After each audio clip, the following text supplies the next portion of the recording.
You know when you look at a world map and you always see this? Greenland is always huge for some reason, and us map nerds, we always love to tell you that this is inaccurate, that this is the distorting effects of the Mercator projection, which is a very nerdy correction that we do, and that actually Greenland looks like this. It's much smaller if we didn't do the maps this way. And that's about it in terms of knowledge that most people have about Greenland. At least it was for me. That is until I was scrolling one day on some app and I saw this photo. It's just sort of a benign photo, but I got curious about it. It's a bunch of dogs pulling a sled. And I read the caption and discovered that this was Greenland. And I'd never really thought like, oh, people live in Greenland and I wonder what that's like. That's a spark for me. That moment where I start to ask questions and wonder. And soon I started going down a rabbit hole. And soon I was in Greenland with my camera, flying around to these impossibly tiny islands in impossibly remote areas, filming the whole thing, surrounded by frozen ocean, preparing to answer my question, talking to people, and seeing the lives of the Inuit who live up there. The result was a video that published on my channel. It was kind of a 35-minute answer to my original question from when I saw that photo. And that's kind of what I do. My name is Johnny Harris. I'm an independent journalist and I'm a filmmaker, and I'm obsessed with understanding things and visualizing them. I make visually rich documentaries that are kind of explainers, that are kind of vlogs, everything from the geography of China to why Doritos taste so good to what is happening in the deserts of Saudi Arabia. It's kind of whatever I'm curious about. And I publish these on my YouTube channel in these 30 to 60 minute videos to an audience of 7 million people. I want to talk about visuals today because to me, visuals are everything. Visuals are my means to not only understand things for myself, but to communicate that to millions of people. And that's sort of always been the case. Visuals are never, for me, just decoration or wallpaper.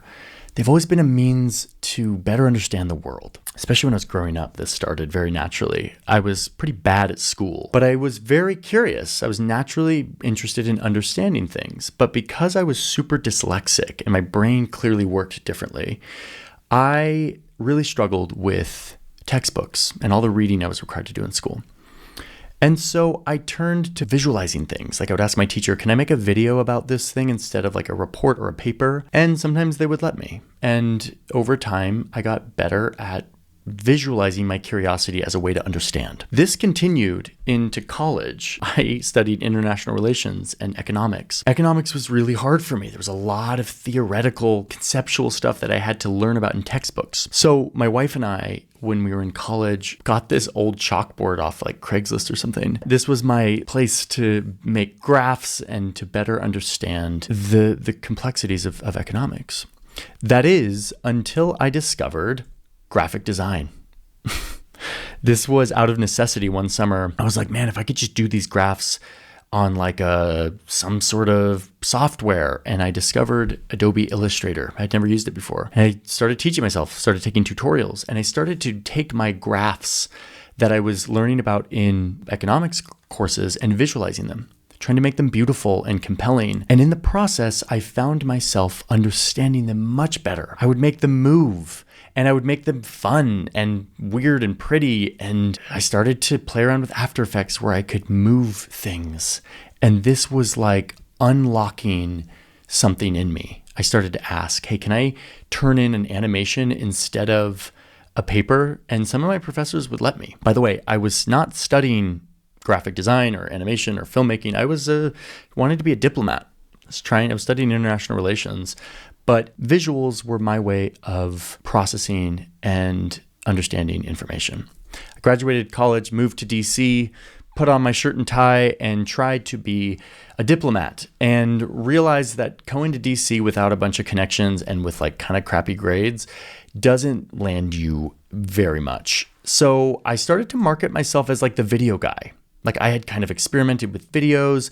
I had been doing all this design and kind of dabbling in animation. And in DC, there wasn't a huge market for that. So I started to get clients in think tanks and government agencies. I even applied for grad school. And instead of an application, I made an animation. It's not a great animation. Like this was, my early days of learning how motion worked with After Effects, but it was something. And it was definitely something that stood out in this market. And so I got in. I got a great scholarship to grad school, which I never thought I could ever get given my grades. So I was studying peace and conflict resolution. I was becoming obsessed with After Effects. I was becoming obsessed with mapping, and I was learning Illustrator and InDesign and Photoshop and working with all these clients in different think tanks and government agencies. And one day somebody told me, hey, you know what being curious about the world and going out and earnestly finding information and then communicating that information to a large audience is? That's called journalism. And I was like, oh, like what? I thought journalism was like you write a bunch of words for a newspaper. Well, no. Journalism was going through a big transformation. Fast forward a few months and I landed a job at Vox. This is Vox's 1-year anniversary. I got there right as they started. And this changed my life. I learned the craft of journalism, of communicating to a large audience, of storytelling. I was able to use my background in naturally visualizing things to understand them to become a journalist. And I learned a lot, and it was a lot of feedback. It was not easy. I'm fast forwarding through all of this, like it's super easy and quick. It was a long process, but eventually I left Vox, started my own channel, and that is what my YouTube channel is today, where I make explainer videos on a lot of different topics, whatever I'm curious about, and publish to a very big audience who wants to know this stuff too, and who connects with my own formula of understanding, which is curiosity funneled into compelling visuals in an effort to understand. People ask me, are you an animator? Are you a designer? Are you a filmmaker? Are you a journalist? Are you a international relations scholar? And the answer is yes to all of it.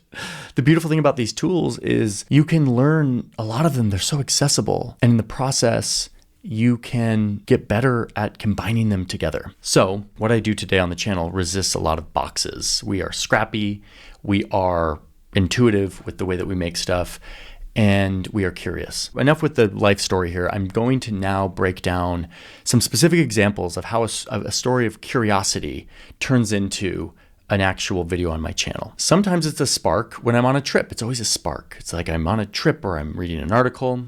Let's say I'm in Paris, like I was one time, and I was wondering why the French have such good bread and my country, alas, does not. So I started going down the rabbit hole. Like, why does France, we know France has great bread. Why? And why doesn't the US have good bread? So I started going down the history of it and started to visualize and explore and experiment. And soon it turned into an explainer that started with the anatomy of wheat, statistics about bakeries, a deep dive into the economic kind of industrial bread world that is a whole part of this story. It's a lot of wonky stuff, but 6 million people have wanted to watch this. And I think they want to watch it on the algorithmic internet because it allows them to feel genuinely curious as well. It's a thing that I think a lot of humans have in them, and they like to see when it gets played out loud, and when it's beautiful and entertaining, that helps too. Let me show you another one. This photo doesn't look like much. I saw this photo once of a bunker in Switzerland. I love Switzerland. And this bunker apparently goes deep into the mountains. Well, it came from World War II and it was abandoned, and I had to learn about it. So soon I was asking my audience to help me crowdsource where are all the abandoned bunkers that you've seen while you're out hiking. And they helped me build this map of all the bunkers. And before you know it, I'm in Switzerland, bouncing around with my camera on my own, trying to visualize and understand these bunkers. I fall down a cliff almost.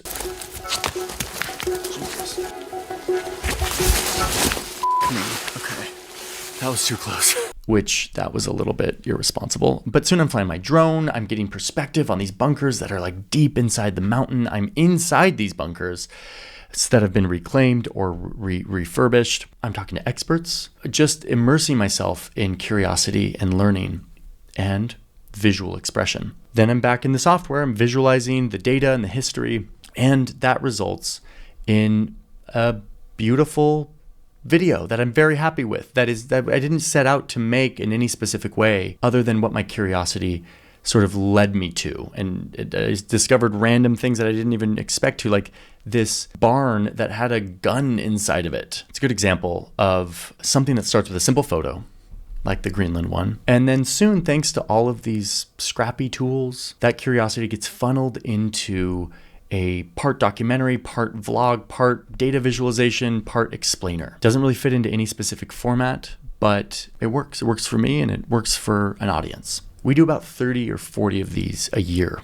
on my channel, each of them taking on a totally different topic and different style and approach and length depending on what the story is. The one thing that unites all of these videos is a ruthless scrappiness. We're not too precious about the visuals. We want them to look good, but we don't labor over them too much. We can't. We gotta get on to the next one. We're obsessed with facts, factual accuracy. The audience loves that it's not too formalized or boxed in. So the big question I get from, especially from traditional journalists, is how does stuff like this work? How does this video about World War II and Swiss security and neutrality, how does that have 9 million views? And I think there is a nuance here that I want to get more specific about because I'm talking again kind of generally. My big thing is that good stories have a tone of invitation. Great stories invite. They don't just tell. So let me explain that. People are really tired of being told what to think. They're tired of being told in a lot of things. There's so many voices out there of certainty and defensiveness. Curiosity is kind of the opposite of that. And I really believe that the future of media and journalism has to be curiosity. And in fact, I really hope so because I'm building an entire media company off this idea that beautiful, visually driven curiosity journalism, taught by humans, by real people, is going to be the future of journalism. And we're building different channels around this concept. So with that, let me give you some under the hood. I know that there's a lot of creative professionals here who actually want to know, like, what do you use? What buttons are you pressing instead of just like the conceptual underpinning? So I'll do a rapid fire of just a little bit of our process. First off, if you want to see how the sausage is made, look no further than this. This is one of our monster videos. Field piece is the premiere timeline. They didn't always look this complicated, but with time and with a great team, our videos have become more and more ambitious. So all of our editing happens in Premiere. Media Encoder is a big part of that too, for proxies and for outputting and things like that. I edit my photos in Lightroom. I've always been into Lightroom Classic, still doing Lightroom Classic. And then, of course, all my motion graphics happen in After Effects. This is kind of my natural habitat. Like since I was in college, After Effects has been my means to bring concepts to life, how to tell stories by moving things. I do a lot of mapping in After Effects, but a lot of that starts in Photoshop because I collect old maps, like old paper maps that I turn into animated maps, but it starts in Photoshop where I clean them up, I layer them out, sort of prepare them. Sometimes I have geodata that's a vector based, and so I'll start in Illustrator, style things up, move things around in Illustrator, and then bring that into After Effects where I animate it. And I absolutely love the dynamic link between all of this software that I can keep messing with things in Photoshop and it will live update in After Effects. That seamless like kind of integration between all the tools is just like magic for me because it allows me to iterate without any friction. And to do it while I'm like on the road, I think the crazy thing is like I am out just in the middle of, I'm on a train somewhere or whatever, and I am able to do all of this without having to think too hard about processing power, or it's all so doable while I'm on the road, which is crazy. I do a lot of this in frame. A lot of our feedback with our team happens in frame, lots of notes. I think my favorite part about this job is that I don't know if I would have been able to have this job 20, 30 years ago before these tools existed. Like I really believe that my job exists because the tools are so seamless and accessible that like someone as kind of ADD dyslexic brain as me can like funnel their curiosity into visual tools and then put it out to an audience that wants to understand it. And I really believe that like that is a beautiful evolution in our journalistic and creative evolution as people. So my hope is that this kind of storytelling, this invitation, this curiosity-driven storytelling takes over in journalism, that it becomes the way that we talk about information. We live in a world that is so divisive and there's so much certainty and there's so much fighting and polarization as a result. And I think that scrappy visual curiosity can be one way to restore trust in audiences, to restore trust in information, and in the process, make something beautiful so that people can learn and understand. Thanks so much. Really appreciate you listening, and see you on the internet.